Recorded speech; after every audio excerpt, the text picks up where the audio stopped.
আসসালামু আলাইকুম। আপনারা যে যেখানে আছেন আশা করি সবাই ভালো আছেন। তাইলে কইলু তো দেখেন তোর না গেল নাই তো একটা গান রেকর্ডিং করা যে কত কষ্ট, গেল না কে একটা গান রেকর্ডিং করা যে কত কষ্ট তা আমি আসলে ভাবছিলাম না যে এত কষ্ট একটা গান রেকর্ডিং করা।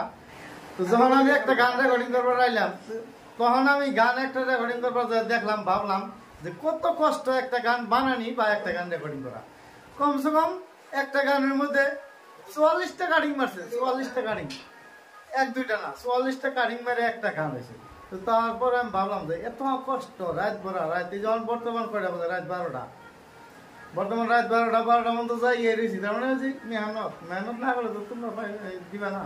তো সেই জন্য তো এই ব্যাখ্যা মারতে দিই ওই যে এই যে আমি এই ছোট্ট একটা গান, এই যে মোটামুটি একটু শুনিয়ে দিই কিরকম যায় বা কিরকম যাওয়া যায়। আমি একটা নিজে গান গাও,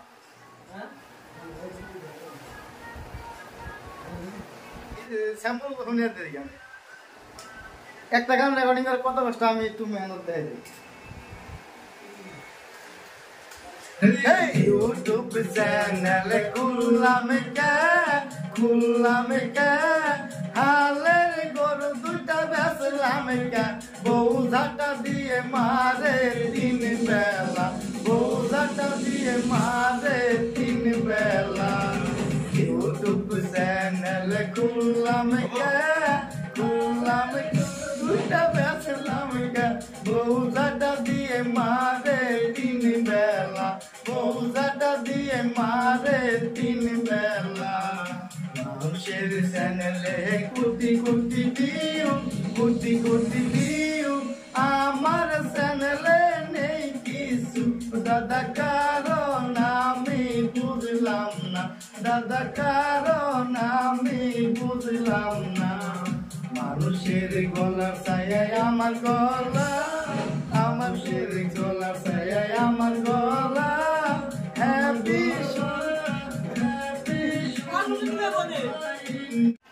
তো গানটা শুনলেন কিরকম কষ্ট। একটা গান দেখেন কতবার চেষ্টা করলাম, এখানের মধ্যে আমি নিজে গান গাই নিজেই বুঝতেছি না যে কত কষ্ট।